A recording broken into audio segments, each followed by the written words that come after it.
इस देश के मुसलमान चिल्लाते रहे, इस देश के कई उदारवादी चिल्लाते रहे कि इन्होंने कैसा बयान दिया, इन पर एक्शन लीजिए। कोई एक्शन नहीं लिया गया। जिस तरह से अरब देशों में बवाल हुआ है, उसके बाद जिस तरह से मोदी सरकार झुक गई है, यह बीजेपी की हार है। आई गेस अब होना चाहिए। अभिसार शर्मा जी देश के एक सच्चे पत्रकार, मच लव टू हिम। उन्होंने उस समय एक वीडियो जारी किया था जिसमें कॉन्स बताए थे, ड्रॉबैक्स बताए थे इन सब आडंबरों के जो देश में हो जाता है ना, कि कट्टरवाद उत्पन्न करने के लिए, ज्यादा पॉपुलैरिटी गेन करने के लिए ऐसी 2% की बात ये नाथूराम गिरी जैसे लोग कह डालते हैं। हमारे देश को इससे कितना नुकसान है चलिए जानते हैं। और महाराष्ट्र का ही एक और किस्सा आपने सुना ही होगा कि वहां पर बुजुर्ग को, एक मुस्लिम बुजुर्ग थे, ट्रेन में सफर कर रहे थे, खाना लेकर के जा रहे थे टिफिन में, जबरदस्ती अंध भक्तों ने उनसे कहलवाया कि वो बैल का मीट है, जबकि वो था भी नहीं, है ना, क्योंकि जिस स्टेट में अलाउड नहीं है वहां पे उनके पास होगा कैसे। और फिर उनके साथ मारपीट करी। He got hospitalised. खैर अभी वो इस हालत में है कि वो बातचीत कर पा रहे हैं मीडिया से, और उनकी यही अर्जी है कि शांति बनाए रखिए, किसी और को परेशान ना करना। उन्हें इंसाफ चाहिए, पर उस इंसाफ के चलते वो ये नहीं चाहते कि मासूमों के साथ कुछ गलत हो जाए। ये सोच होनी चाहिए। आर्यन मिश्रा के साथ क्या हुआ, इस हालत में भी उसकी माँ का वीडियो जारी हुआ है जिसमें वो कह रही है, आपने मेरे बेटे को मुसलमान समझ के मार दिया तो क्या मुसलमानों को ऐसे ही मार दीजिएगा, वो हमारे भाई नहीं है क्या। इस हालत में भी ये statements man, this is what a true Indian is. खैर ये गुस्ताख कहाँ समझेंगे, पर हम अपनी जिम्मेदारियों से पीछे नहीं हटने वाले। इनके खिलाफ हमेशा मुहिम चलाते रहेंगे। और कैसे, मैं आपको बतलाता हूं। सबसे पहले कुवैत की तस्वीर देखिए दोस्तों आपके स्क्रीन पर। न सिर्फ कुवैत, कई देशों में ऐसी तस्वीरें सामने उभर कर आ रही हैं जहां पर कुवैत, ओमान, बहरीन, कतर, इन तमाम देशों में उनकी जो सुपर स्टोर्स में भारतीय प्रोडक्ट्स हैं उन्हें हटाया जा रहा है। इस कदर भारत का नुकसान हो रहा है, बिजनेस के लिहाज से भारत का नुकसान हो रहा है, हमारी छवि के लिहाज से भारत का नुकसान हो रहा है। हमारे जो भारतीय हिंदू, मुसलमान, सिख, ईसाई इन देशों में बसे हुए हैं उनके खिलाफ एक माहौल तैयार हो रहा है, यानी कि नुकसान सिर्फ भारत और उनके लोगों को है। एग्जैक्टली। और इन तमाम चीजों को लेकर भारत सरकार क्या कर रही है? भारत सरकार ने अगर थोड़े से तल्ख तेवर अपनाए हैं तो तब जब पाकिस्तान के प्रधानमंत्री और पाकिस्तान ने इस मामले पर बयान दिया था तो देख सकते हैं पाकिस्तान को लताड़ लगाई है, मगर सऊदी अरब, कतर, ओमान, बहरीन, ईरान इनको लेकर एक शब्द नहीं कहा है। क्यों? क्योंकि देखिए पाकिस्तान को तो आप लताड़ लगाओगे ही, मगर ये जो तमाम देश हैं यहां हमारे बिजनेस इंटरेस्ट हैं। अडानी अंबानी के बड़े बड़े धंधे इन देशों में चलते हैं। इसलिए आपने देखा होगा भारत ने इनमें से किसी देश के खिलाफ तल्ख तेवर नहीं अपनाए पाकिस्तान को छोड़कर। क्योंकि भाई पाकिस्तान में अगर हमारा धंधा भी बहुत ज्यादा चल रहा होता तब भी भारत इस तरह का रवैया अपनाता, क्योंकि पाकिस्तान से एक रिश्ता अलग ही है। ठीक है, मगर मैं आपसे सवाल पूछना चाहता हूं, क्या भारत यही बात जो उन्होंने पाकिस्तान के बारे में कही है, क्या कहा उन्होंने पाकिस्तान को कि आप हमें मानवाधिकार पर लेक्चर ना दें, आप हमें इस बात का लेक्चर ना दें कि माइनॉरिटीज के साथ किस तरह का बर्ताव होता है। आपसे मैं एक सवाल पूछना चाहता हूं, ये जो तमाम देश हैं, Kuwait, Bahrain, Oman, Qatar, Saudi Arab, इनमें से कहीं पर भी लोकतंत्र नहीं है। जहां तक मैं जानता हूं इनमें से कहीं पर चुनाव तक नहीं होता। सऊदी अरब में इंसाफ के नाम पर क्या होता है आप सब जानते हैं। इनमें से कई देशों में औरतों के साथ किस तरह का बर्ताव होता है आप सब जानते हैं। क्या भारत इन देशों से यह नहीं कह सकता था कि मानवाधिकार पर हमें लेक्चर मत दो? बोलिए, तो भारत ने क्यों नहीं कहा? भारत ने सिर्फ इसलिए नहीं कहा क्योंकि वो जानता है कि अगर वो तल्ख तेवर अपनाएगा तो हालात और बिगड़ जाएंगे और इससे भारत का और नुकसान होगा, वो नुकसान जो इस वक्त हो भी रहा है।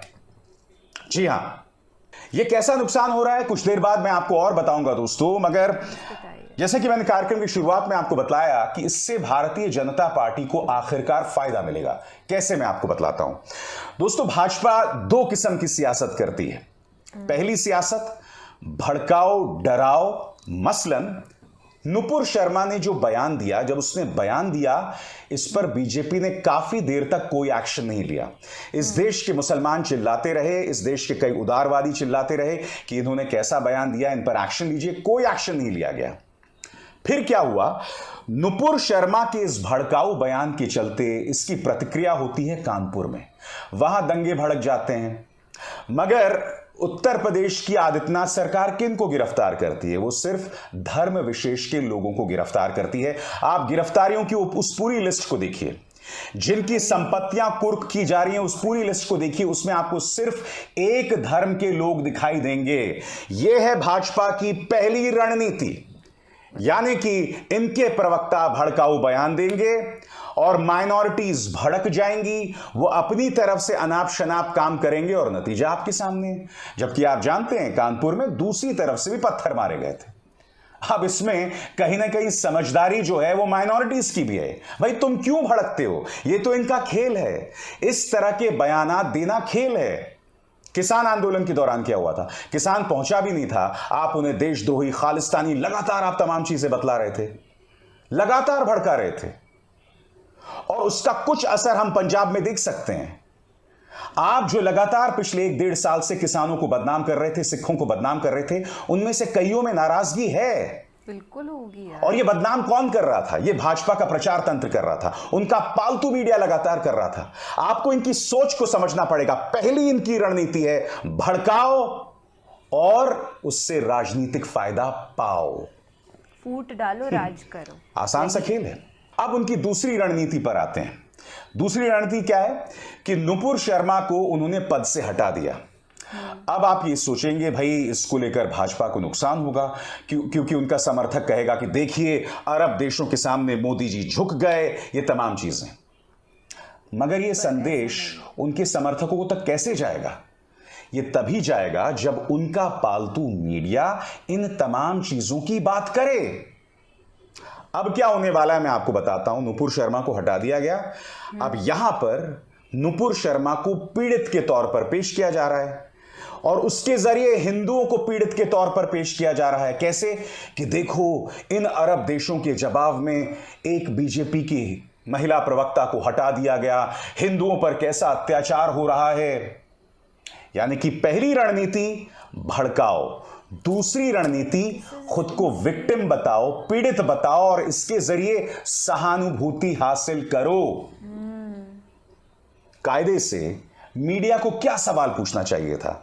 मीडिया को सवाल यह पूछना चाहिए था, नंबर 1, कि मोदी सरकार अरब देशों के दबाव में आखिर क्यों उन्होंने अपनी एक प्रवक्ता को हटाया?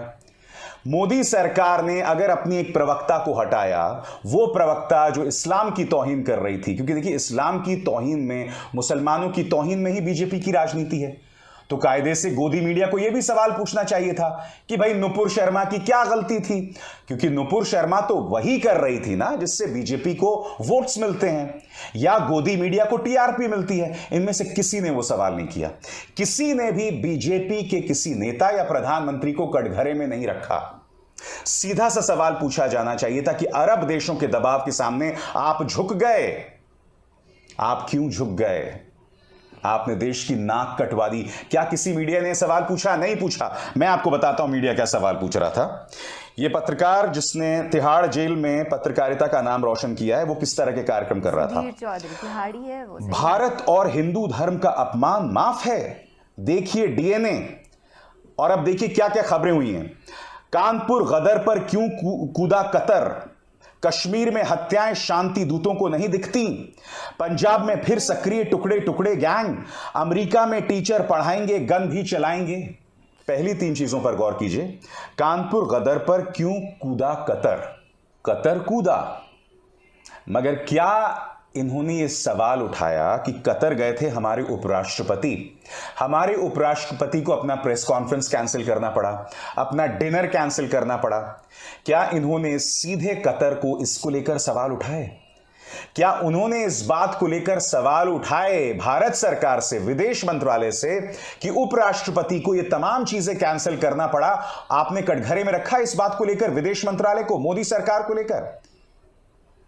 कतर को लेकर सवाल उठाना आसान है, क्योंकि कतर की पिटाई करके इस न्यूज चैनल को कोई नुकसान नहीं होने वाला है, ध्यान रखिएगा। नमस्कार। नमस्ते। My god, these people are literally shameless. कोई शर्म लिहाज कुछ नहीं है, बस popularity and vote bank strong करने के लिए लोगों के बीच में ऐसी दरार डालने की कोशिश करते हैं कि क्या ही बताया जाए।